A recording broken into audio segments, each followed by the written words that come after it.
Alhamdulillahirabbil alamin. Nahmaduhu wa nasta'inuhu wa nastaghfiruh wa nu'minu bihi wa natawakkalu alaihi wa na'udzu billahi min syururi anfusina wa min sayyiati a'malina. May yahdihillahu fala mudilla lahu wa may yudlilhu fala hadiya lahu. Nashhadu an la ilaha illallah wahdahu la syarika lahu wa nashhadu anna Muhammadan 'abduhu wa rasuluh la nabiyya ba'dahu. Qala Allah Ta'ala fi kitabihil karim ba'da a'udzu billahi minasy syaithanir rajim. Qul hadhihi sabili ad'u ila Allah 'ala basiratin ana wa man ittaba'ani wa subhanallahi wa ma ana minal musyrikin. Qala Nabi sallallahu alaihi wasallam, kullu ummati yadkhulunal jannata illa man aba. Qila wa ma ya'ba ya Rasulullah? Qala man ata'ani dakhalal jannah wa man asani faqad aba. Atau kama qala Rasulullah sallallahu alaihi wasallam. Alhamdulillah yang kami hormati para alim ulama, para orang tua kami, bapak-bapak, ibu-ibu, jemaah salat maghrib yang dimuliakan oleh Allah Subhanahu wa taala. Kita bersyukur kepada Allah Subhanahu wa taala pada malam hari ini kita masih diberikan taufik hidayah oleh Allah Subhanahu wa taala sehingga kita bisa duduk di tempat yang mulia ini, yaitu di rumah Allah, di masjid, tempat yang paling dicintai oleh Allah Subhanahu wa taala. Maka ini suatu anugerah nikmat yang besar dari Allah Subhanahu wa taala. Mudah-mudahan dengan kita bersyukur kepada Allah ini, nikmat taat ini terus ditambah oleh Allah Subhanahu wa taala. Kita diistiqomahkan oleh Allah Subhanahu wa taala dan amalan-amalan kita diterima oleh Allah Subhanahu wa taala. Amin ya rabbal alamin. Jemaah salat maghrib yang dimuliakan oleh Allah Subhanahu wa taala. Allah Subhanahu wa taala ini yang menciptakan segala sesuatu yang ada di dunia ini. Jadi selain Allah itu makhluk dan selain Allah itu semua diciptakan oleh Allah Subhanahu wa taala, yang kelihatan maupun yang tidak kelihatan. Ada makhluk-makhluk yang mungkin nggak kelihatan mata langsung, seperti bakteri dan lain sebagainya, ya. Bahkan malaikat, ya, setan, ini semua makhluk-makhluk Allah, dan ini semua adalah ciptaan daripada Allah Subhanahu wa taala. Termasuk kita manusia, ini juga yang menciptakan kita adalah Allah Subhanahu wa taala. Yang menciptakan kita bukan orang tua kita, ya, tetapi adalah Allah Subhanahu wa taala. Berapa banyak orang tua yang dia tidak punya keturunan karena belum dikehendaki oleh Allah Subhanahu wa taala. Maka yang menciptakan kita hakikatnya Allah Subhanahu wa taala. Demikian juga hadirin yang dimuliakan oleh Allah Subhanahu wa taala, yang bisa memberikan keadaan-keadaan kita, yang menentukan keadaan-keadaan kita juga adalah Allah Subhanahu wa taala. Kita akan menjadi orang kaya atau orang miskin itu ketentuan daripada Allah Subhanahu wa taala, ya.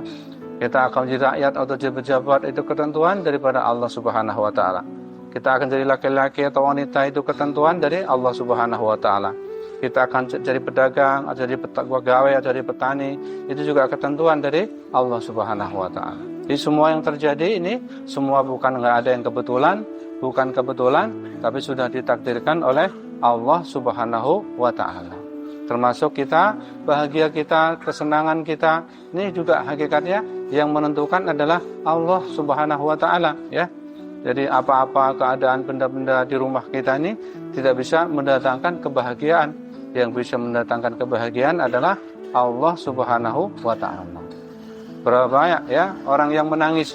Kalau kita lihat orang yang menangis ini bukan orang miskin saja, ya kan? Berapa banyak orang kaya yang juga menangis, ya, begitu. Maka hadirin ini dimuliakan oleh Allah Subhanahu wa taala. Jadi kebahagiaan bukan ditentukan oleh benda-benda yang ada di dalam rumah kita. Tetapi kebahagiaan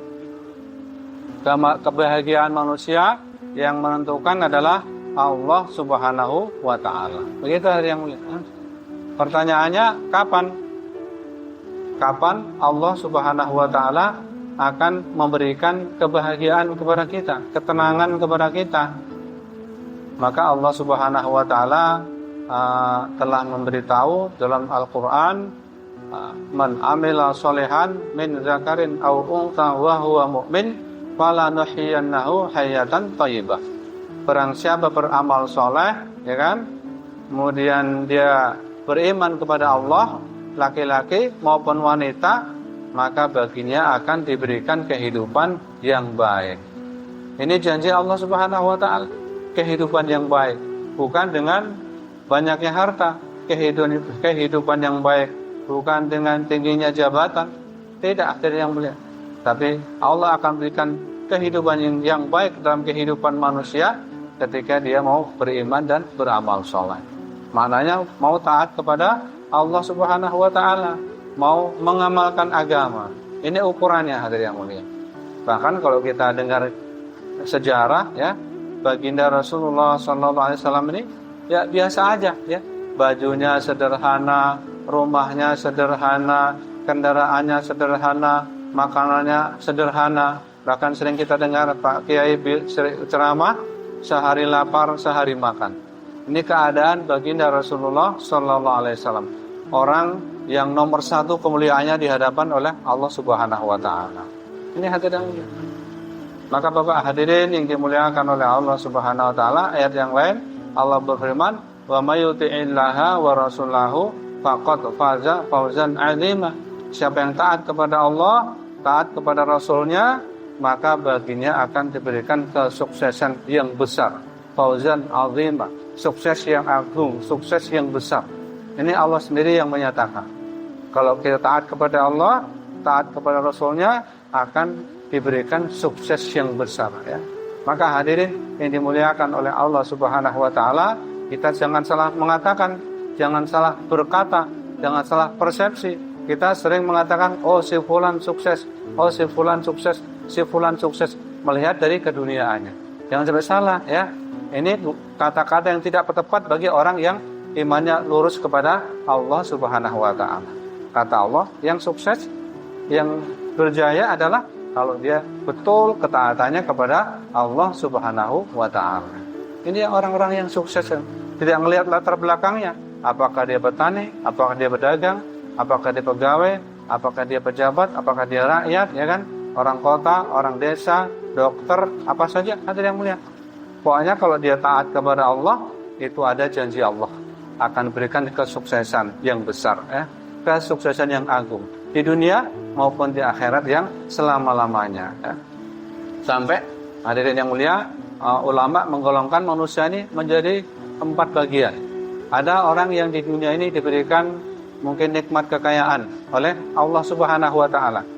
Kemudian dengan kekayaannya dia gunakan untuk menyempurnakan ketaatannya kepada Allah. Dengan kekayaannya dia bersyukur kepada Allah. Dia tetap melaksanakan perintah-perintah Allah, menjauhi larangan Allah, mengamalkan sunnah baginda Rasulullah sallallahu alaihi wasallam. Maka orang yang seperti ini di dunia diberikan kebahagiaan, di akhirat dia akan dimasukkan surganya Allah Subhanahu wa ta'ala. Ada lagi satu orang manusia mungkin di dunia ini diberikan kekayaan oleh Allah Subhanahu wa ta'ala, tapi dia kurang bersyukur kepada Allah. Dia tidak gunakan hartanya untuk menyempurnakan perintah-perintah Allah. Dia tidak gunakan hartanya untuk menyempurnakan sunnah-sunnah baginda Rasulullah sallallahu alaihi wasallam. Bahkan dengan hartanya dia banyak yang lalai kepada Allah Subhanahu wa ta'ala. Dengan harta itu dia sibuk sehingga banyak meninggalkan perintah Allah. Dengan harta itu banyak melanggar larangan-larangan Allah. Dengan harta itu dia sibuk sehingga banyak meninggalkan sunnah-sunnah baginda Rasulullah sallallahu alaihi wasallam. Maka orang yang seperti ini di dunia dia tidak akan bisa menikmati kekayaannya, ya, maka di akhirat dia akan dimasukkan ke dalam nerakanya Allah Subhanahu wa ta'ala. Ada lagi satu orang manusia yang di dunia diberikan kemiskinan, sedikit harta. Nah, dengan harta dia jadikan alasan untuk meninggalkan perintah Allah Subhanahu wa ta'ala. Dengan harta jadikan alasan untuk melanggar larangan-larangan Allah Subhanahu wa ta'ala. Dengan kemiskinannya dia tidak bersyukur kepada Allah, ya. Dia ingkar kepada Allah, meninggalkan sunnah-sunnah baginda Rasulullah sallallahu alaihi wasallam. Maka orang seperti ini di dunia sudah susah, ya kan? Di akhirat apalagi akan diberikan puncaknya kesusahan, masuk dalam nerakanya Allah Subhanahu wa taala.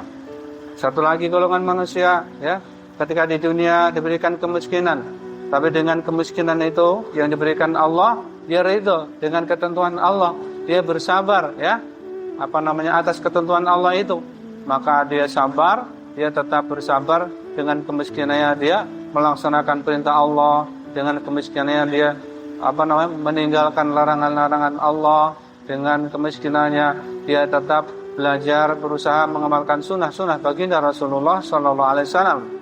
Maka orang-orang seperti ini di dunia dia akan diberikan ketenangan oleh Allah Subhanahu wa taala, dan di akhirat akan dimasukkan ke dalam surganya oleh Allah Subhanahu wa taala. Maka hadirin yang dimuliakan oleh Allah Subhanahu wa taala, bahkan orang miskin yang taat kepada Allah, dalam hadis dikatakan akan 500 tahun lebih dahulu masuk surga daripada orang kaya yang taat, ya. Karena dia susah payah untuk taat kepada Allah Subhanahu wa taala, sehingga dimuliakan, dia akan 500 tahun lebih dahulu masuk surga daripada orang-orang kaya yang taat kepada Allah Subhanahu wa taala. Maka Bapak hadirin yang dimuliakan oleh Allah Subhanahu wa taala, di ukurannya kehidupan kita di dunia dan di akhirat nih, baik atau tidaknya, mulia atau hinanya kita manusia adalah ditentukan oleh agamanya, ketaatannya kepada Allah Subhanahu wa taala. Sampai hadirin yang mulia, Allah mengutus 124.000 nabi dan rasul ke dunia ini adalah untuk menyeru manusia, mengajak manusia mengamalkan agama, menyeru manusia, mengajak manusia taat kepada Allah Subhanahu wa taala. Allah mengutus nabi-nabi, rasul-rasul ke dunia bukan mengajak untuk mencapai bahagia dengan harta, mencapai bahagia dengan kerajaan, mencapai bahagia dengan persawahan, dengan perdagangan, dengan pendidikan. Tidak, hadirin yang mulia. Semua nabi rasul sama misinya, sama tugasnya, mengajak manusia yaitu mencapai kebahagiaan, kesuksesan dengan taat kepada Allah Subhanahu wa taala, dengan mengamalkan agama ini, Bapak. Ini harus kita ulang-ulang terus, ya. Harus kita ulang-ulang supaya masuk keyakinan betul bahwa kebahagiaan ini kalau kita taat kepada Allah Subhanahu wa taala. Keyakinan kita betul bahwa kebahagiaan dalam agama kalau kita maknanya mau bersungguh-sungguh mengamalkan perintah Allah, bersungguh-sungguh mengamalkan sunnah-sunnah baginda Rasulullah Sallallahu Alaihi Wasallam. Ini buktinya, nyatanya, ya. Maka Bapak hadirin yang dimuliakan oleh Allah Subhanahu Wa Taala, bagaimana dahulu baginda Rasulullah Sallallahu Alaihi Wasallam mengusahakan agama yang sempurna dalam diri sahabat-sahabat, ya mudah saja sahabat-sahabat diajak meluangkan waktu untuk masjid, ya. Meluangkan waktu untuk meramaikan masjid atau musola. Itu hal yang membagi waktu untuk masjid atau membagi waktu untuk musola. Diramaikan dengan apa masjid musola? Dengan amalan-amalan, ya. Apa saja dulu Nabi menghidupkan masjid musola supaya ramai, supaya hidup. Yang pertama, hidup dakwah ilallah, ya. Dakwah itu ya mungkin ada ceramah, ya. Mungkin ada kultum, ya. Mungkin ada pengajian, ya kan? Atau mungkin ada silaturahmi. Kalau sahabat dulu Nabi juga bersilaturahmi kemana-mana, ya, bersilaturahmi. Nah, kemudian ada lagi taklim, buat taklim, ya kan? Ada penyampaian hadis-hadis ataupun ayat-ayat Al-Quran yang disampaikan oleh baginda Rasulullah Sallallahu Alaihi Wasallam. Maka bagaimana juga masjid kita, musola kita, ya, pertama dihidupkan dakwahnya, yang kedua dihidupkan taklimnya di masjid kita, di rumah kita juga, ya. Karena namanya taklim itu ya kalau di masjid dengan jamaah, dengan orang kampung. Kalau di rumah dengan keluarga kita. Di sahabat dahulu ketika di majelis Nabi, di masjid, ya kan, mendengarkan hadis, mendengar ayat Al-Quran, maka sampai di rumah disampaikan kepada anak istrinya. Nah seperti itu kok. Sehingga sahabat-sahabat yang lagi di masjid ini kan tahu agama, tahu Al-Quran, tahu hadis. Nanti anak istrinya juga tahu Al-Quran, tahu Al-Hadis. Sama-sama paham agama. Begitu Pak. Maka Bapak hadirin yang dimuliakan Allah Subhanahu wa taala, ini yang kedua, dakwah, kemudian hidupkan taklim, yang kedua hidupkan zikir ibadah. Ya zikir mungkin baca Quran, berzikir tasbih, sholawat, istighfar, ya kan? Ibadah ya salat berjamaah, ya mungkin salat-salat sunnah yang lain. Nah, itu kita hidupkan di masjid atau di musola kita, ya. Kemudian ada lagi yang keempat, Nabi itu masjidnya dihidupkan dengan khidmat, pelayanan, saling melayani sesama daripada jamaah daripada masjid ini, ya. saling membantu, saling menolong, begitu ya. Kalau dulu bahkan Masjid Nabawi ini banyak kurma sedekah. Jadi yang orang yang nggak mampu tuh boleh ambil kurma yang ada di masjid itu. Nah, sedekah banyak ya, bertumpuk di situ. Maka sekarang nih bagus, sudah banyak masjid-masjid, musola-musola yang menyediakan khidmat, pelayanan. Ada yang menyediakan air minum di masjid musola ya kan. Ada yang mungkin Jumat berkah ya kan. Itu salah satu contoh amalan yang dihidupkan di masjidnya baginda Rasulullah Shallallahu Alaihi Wasallam. Ada yang lebih komplit lagi ya kan, bahkan disediakan makan. Kalau yang terkenal itu, yang viral tuh di Jogja tuh ya, Masjid Jogokarian. Nah, mungkin itu viral ya, di mana-mana mungkin orang sudah tahu ya. Sampai seperti itu pelayanan mereka. Jadi mungkin dapat sedekah dari umat, dikembalikan lagi kepada umat begitu. Ini 4 amalan yang dihidupkan oleh baginda Rasulullah Sallallahu Alaihi Wasallam dengan para sahabat. Maka mudah saja hari ini kita tinggal melanjutkan, mengikuti saja, hidupkan dakwah ilallah, ada silaturahmi, ya, mengunjungi satu saudara dengan saudara yang lain. Ada lagi taklim, hidupkan taklim di masjid, di rumah. Kemudian ada ibadah zikir dan ada khidmat pelayanan. Maka Bapak hadirin yang dimuliakan Allah Subhanahu wa taala, kami jemaah-jemaah seperti ini sedang belajar seperti itu, ingin menghidupkan kembali amalan-amalannya baginda Rasulullah Sallallahu Alaihi Wasallam. Bagaimana tadi setiap masjid-masjid di seluruh dunia ini hidup amal seperti masjidnya baginda Rasulullah Sallallahu Alaihi Wasallam. Sehingga kalau masjid, musola hidup amal seperti amal Masjid Nabawi, maka insya Allah seperti Masjid Nabawi, masjid musola kita menjadi asbab hidayah ya. Banyak orang datang ke masjid musola dapat hidayah, meningkat imannya, meningkat amalnya. Jangan sampai orang datang ke masjid malah dapat masalah ya. Jangan sampai orang datang ke musola dapat masalah gitu ya. Tapi ke masjid dapat hidayah, dapat pertolongan, dapat bantuan begitu ya. Ini yang dikehendaki oleh baginda Rasulullah Sallallahu Alaihi Wasallam. Ya mungkin kalau belum silaturahmi itu ya ada. Kemudian yang kedua, hidupkan taklim, paling mudah ya.